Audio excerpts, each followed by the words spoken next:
ನಮಸ್ಕಾರ, ಶುಭ ಸಂಜೆ. ಗಾಂಧಿನಗರ ಸುದ್ದಿ ಮನೆಗೆ ಸ್ವಾಗತ. ಇವತ್ತಿನ ಗಾಂಧಿನಗರ ಸುದ್ದಿ ಮನೆಯಲ್ಲಿ ಖಂಡಿತವಾಗ್ಲೂ ಬಹುಶಃ ಕೇವಲ ದಕ್ಷಿಣ ಭಾರತವಲ್ಲದೆ ಎಲ್ಲಾ ಸುದ್ದಿ ಚಿತ್ರರಂಗದಲ್ಲಿ ಏನೆಲ್ಲ ಆಗ್ತಿದೆ ಆ ಸುದ್ದಿನ ಹೇಳೋದಕ್ಕೆ ಸ್ಮಿತಾ ಹಾಗೂ ಹರ್ಷಿಣಿ ನನ್ನ ಜೊತೆ ಇರ್ತಾರೆ. ಹಾಗಿದ್ರೆ ಇವತ್ತು ಏನ್ ಸುದ್ದಿ ಇದೆ? ಹರ್ಷಿಣಿ ಹಾಗೂ ಸ್ಮಿತಾ ಅವ್ರನ್ನ ಕೇಳೋಣ. ಸುದ್ದಿಗಿಂತ ಮೊದಲು ಇವತ್ತು ರಾಖಿ ಹಬ್ಬ, ಅದಕ್ಕೋಸ್ಕರ ನಾವು ರಕ್ಷಾಬಂಧನದ ಶುಭಾಶಯಗಳು. ಹ್ಯಾಪಿ ರಕ್ಷಾ ಬಂಧನ್ ಅಣ್ಣ. ಹ್ಯಾಪಿ ರಕ್ಷಾ ಬಂಧನ್ ಚಂದನ್.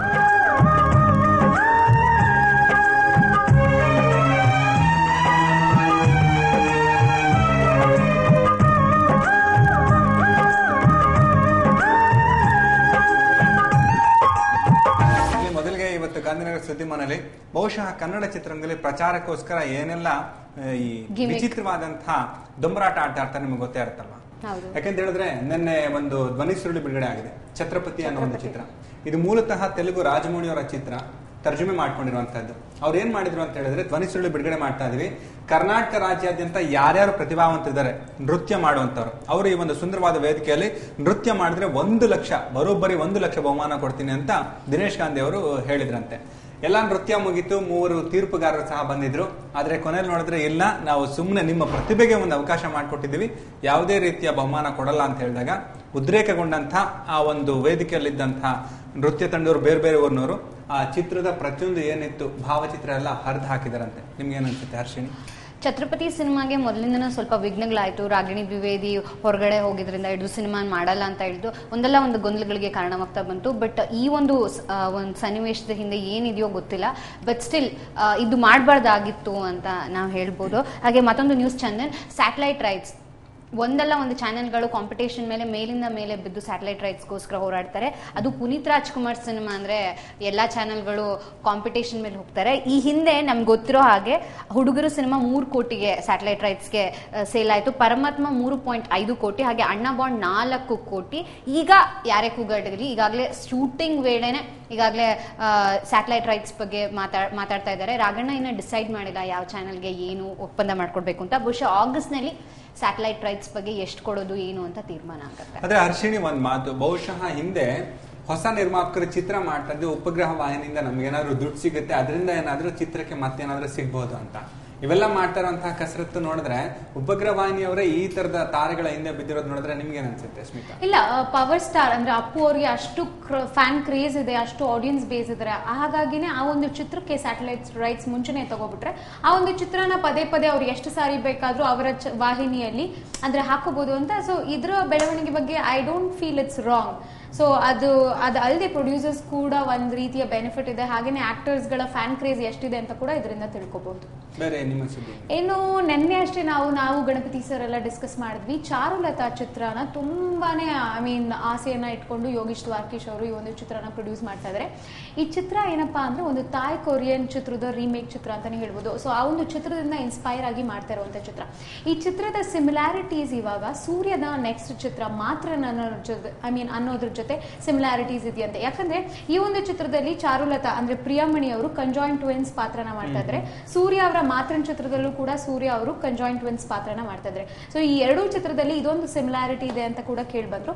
ಆದ್ರೆ ಯೋಗೀಶ್ ದ್ವಾರ್ಕೀಶ್ ಅವರು ಕ್ಲಿಯರ್ ಮಾಡಿದ್ದಾರೆ, ಅದು ಒಂದು ಕಮರ್ಷಿಯಲ್ ಎಂಟರ್ಟೈನರ್ ಸಿನಿಮಾ, ನಮ್ದು ಒಂದು ಥ್ರಿಲ್ಲರ್ ಸಿನಿಮಾ. ಸೊ ನಮ್ದು ಅವ್ರದ್ದು ಒಂದು ಡಿಫ್ರೆನ್ಸ್ ಅಜಗಜಾಂತರಣ ಇದೆ. ಹಾಗಲ್ಲದೆ ಅದು 60 ಕೋಟಿಯಲ್ಲಿ ಮಾಡಲಾಗಿದೆ, ನಾವು ಬರೀ 6 ಕೋಟಿಲಿ ಒಂದು ಚಿತ್ರನ ಕಂಪ್ಲೀಟ್ ಮಾಡ್ತಾ ಇದೀವಿ. ಅದು ಅಲ್ಲದೆ ಪ್ರಿಯಾಮಣಿ ಅವರು ತುಂಬಾನೇ ಎಫರ್ಟ್ ತಗೊಂಡು 4 ಭಾಷೆಯಲ್ಲಿ ತಮ್ಮ ವಾಯ್ಸ್ ಅನ್ನ ಡಬ್ ಮಾಡ್ತಾರೆ. ಸೊ ಈ ಚಿತ್ರ ರಿಲೀಸ್ ಮಾಡೋದ್ರಲ್ಲಿ ನಮ್ಗಂತೂ ತುಂಬಾ ಖುಷಿ ಆಗಿದೆ ಅಂತ ಹೇಳ್ಕೊಂಡಿದ್ದಾರೆ. ಬಹುಶಃ ನೀವು ಹೇಳಿರೋದು ಸರಿ. ಯಾಕೆಂತ ಹೇಳಿದ್ರೆ ಈ ತರದ ಸುದ್ದಿ ಎಲ್ಲೋ ಒಂದ್ ಕಡೆ ಕನ್ನಡ ಚಿತ್ರರಂಗದಲ್ಲಿ ಒಂದು ಹೊಸ ರೀತಿಯ ಅಲಿನ ಸೃಷ್ಟಿ ಮಾಡ್ತಾ ಇದೆ ಅಂತ. ಈಗ ಬಿಡುಗಡೆ ಆಗಿ ಯಶಸ್ವಿ ಆಗ್ತಾ ಇರುವಂತಹ ಚಿತ್ರಗಳು ನೋಡಿದಾಗ ಆ ಪಟ್ಟಿಲಿ ಬಹುಶಃ ಈ ಚಿತ್ರನ ಸೇರ್ಕೋಬಹುದು. ದ್ವಾರಕೀಶ್ ಅವರ ಆಪ್ತ ಮಿತ್ರ ಆಯ್ತು, ವಿಷ್ಣುವರ್ಧನ್ ಆಯ್ತು, ಈಗ ಚಾರುಲತಾ ಅದೇ ತರದ ಯಶಸ್ಸು ಕಾಣ್ಬೋದಲ್ವಾ? ಖಂಡಿತವಾಗ್ಲೂ ಕಾಣ್ಲಿ ಅಂತ ಆಶಿಸೋಣ ಅಷ್ಟೇ. ಹರ್ಷಿಣಿ, ಬಹುಶಃ ನೀವು ನೋಡಿದ ಹಾಗೆ ಈ ತರದ ಚಿತ್ರಗಳು ಈ ತರದ ಒಂದು ಹೆಸರು ಮಾಡ್ತಾ ಇದೆ. ಕನ್ನಡ, ತೆಲುಗು, ತಮಿಳು ಏನಾದ್ರೂ ವಿಭಿನ್ನವಾದಂತಹ ಸಾಧನೆ, ಅದು ಬರೋಬ್ಬರಿ ರೊಕ್ಕದ ಗಳಿಕೆಯಲ್ಲಿ ಕೋಟಿ ದಾಟ್ತಾ ಇದೆ. ನಿಮ್ಗೆ ಅನ್ಸೋ ಪ್ರಕಾರ ಬಹುಶಃ ಈ ತರದ ಒಂದು ಏನಾದ್ರೂ ವಿಚಿತ್ರವಾದಂತಹ ಸಾಹಸ ಕೈ ಹಾಕಿದ್ರೆ ಆಗ್ಬೋದು ಅಂತ ಅನ್ಸುತ್ತಾ? ಬಹುಶಃ ಚಂದನ್ ಅದೆಲ್ಲ ಸಿನಿ ಪಂಡಿತರು ಹೇಳಿದ್ರೆ ಒಳ್ಳೆ ರೀತಿ ಆಗುತ್ತೆ. ನನ್ನ ಒಂದು ಅಭಿಪ್ರಾಯ ಸದ್ಯಕ್ಕೆ ಬೇಡ. ಆದ್ರೆ ಮತ್ತೊಂದು ನ್ಯೂಸ್ ತಗೊಳ್ಳೋಣ. ಹೊಸ ಡೈರೆಕ್ಟರ್ ಲವ ಅನ್ನೋರು ಅಯೋಧ್ಯೆ ಏನೋ ಒಂದು ಸಿನಿಮಾ ಮಾಡಕ್ ಹೊರಟಿದ್ರು. ಅಯೋಧ್ಯೆ ಸಿನಿಮಾ KFCC ಅವರು ಆ ಟೈಟಲ್ ಬಗ್ಗೆ ತಗಾತೆ ತೆಗೆದ್ರು. ಹಾಗಾಗಿ ಕರ್ನಾಟಕ ಅಯೋಧ್ಯೆ ಅಂತ ಹೆಸರಿಟ್ರು. ಆದ್ರೆ ಮತ್ತೆ KFCC ರಗಳೆ ತೆಗಿತ್ತು. ಏನಪ್ಪಾ ಅಂದ್ರೆ ಅದ್ರ ಫಾಂಟ್ ಸೈಜ್ ಕರ್ನಾಟಕ ಹೆಚ್ಚದಾಗಿರ್ಬೇಕು, ಅಯೋಧ್ಯೆ ಸಣ್ಣದಾಗಿರ್ಬೇಕು. ಪ್ರೇಮಡ್ಡ ಟೈಮಲ್ಲಿ ಹೇಗಾಯ್ತು ಕಾಂಟ್ರವರ್ಸಿ ಅದೇ ತರ ಆಯ್ತು.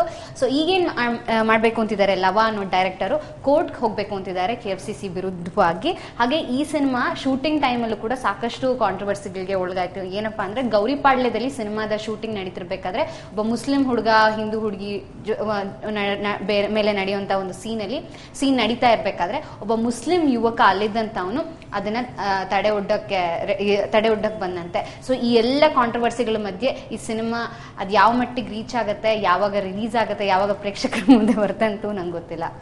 ಕೋಮು ಸೌಹಾರ್ದ ಇರುವಂತಹ ಚಿತ್ರಗಳ ಬೆಳವಣಿಗೆನೇ ಇಷ್ಟು. ಯಾಕಂದ್ರೆ ಅವ್ರು ಏನಾದ್ರೂ ಒಂದು ಒಳ್ಳೆ ಸಂದೇಶ ಕೊಡಕ್ ಹೋಗ್ತಾರೆ, ಈ ತರದ ಒಂದು ತೊಂದರೆಗಳನ್ನ ತಗಾದೆಗಳನ್ನ ಬಹುಶಃ ಎದುರಿಸಬೇಕಾಗತ್ತೆ.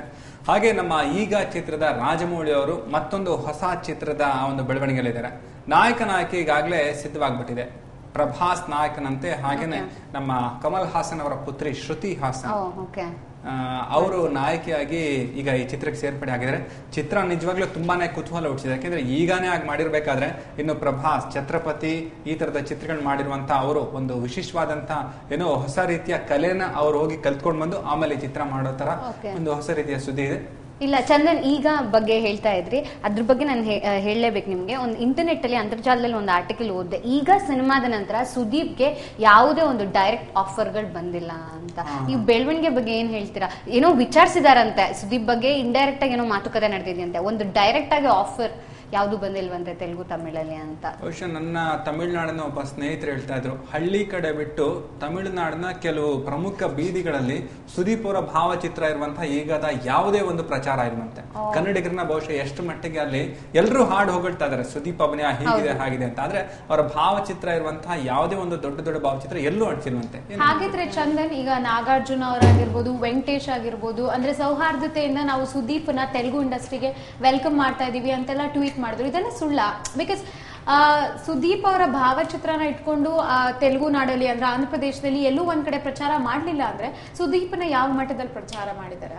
ಒಬ್ಬ ಯಶಸ್ವಿ ನಟ ಯಶಸ್ವಿ ಆದಾಗ ಅವ್ರನ್ನ ಕೈಕೂಲಿಗೆ ನೀನ್ ತುಂಬಾ ಚೆನ್ನಾಗಿ ಮಾಡಿದ್ಯಾ ಅಂತ ಹೇಳ್ತಾರೆ ಹೊರತು ನನ್ನ ಚಿತ್ರದಲ್ಲಿ ಬಂದು ಅಭಿನಯಿಸಂತ ಯಾರು ಆಹ್ವಾನ ಕೊಡಲ್ಲ. ಅದು ನಿಜ ಅಲ್ವಾ? ಕರೆಕ್ಟ್. ಎಲ್ಲರೂ ತಮ್ಮ ಬೆಳವಣಿಗೆ ಮೇಲೆ ನೋಡ್ಕೊತಾರೆ. ಬಹುಶಃ ಸುದ್ದಿಗಳು ಹೀಗೆ ಹೋಗ್ತಾನೆ ಇರಬೇಕು ಅಂತ ನಮಗೂ ಅನಿಸ್ತಾ ಇರುತ್ತೆ. ಇರ್ಲಿ ಬಿಡಿ, ಸುದ್ದಿಗಳು ಚಾಲ್ತಿಯಲ್ಲಿರುತ್ತೆ. ಆದ್ರೆ ಒಂದು ವಿರಾಮದ ನಂತರ ಮತ್ತೆ ನಿಮ್ಮನ್ನ ಗಾಂಧಿನಗರದ ಸುದ್ದಿ ಮನೆಯಲ್ಲಿ ಭೇಟಿ ಮಾಡ್ತೀನಿ. ಶಿವಣ್ಣ ಏನ್ ಗೊತ್ತಾ, ಯಾರೋ ಒಬ್ಬ ಬಣ್ಣ ಬಳಿಯವನು ತುಂಬಾ ಮೇಲೆ ಒಂದು ಕಟ್ಟಡಕ್ಕೆ ಬಣ್ಣ ಬಳಿತಾ ಇರ್ಬೇಕಾದ್ರೆ ಬಿದ್ದೋದ್ನಂತೆ. ಅವನು ಕೊನೆ ಆಸೆ ಇದ್ದಿದ್ದು ಶಿವಣ್ಣನ ನೇರವಾಗಿ ನೋಡ್ಬೇಕು ಅಂತ. ವಿಚಾರ ಹೇಗೋ ಅದು ಶಿವಣ್ಣನ್ ಗೊತ್ತಾಯ್ತು. ಶಿವಣ್ಣ ಖಂಡಿತ ಅವ್ನು ಹೋಗಿ ನೋಡ್ಬೇಕು ಅಂತ ಖುದ್ದಾಗಿ ಹೋಗಿ ನೋಡಿ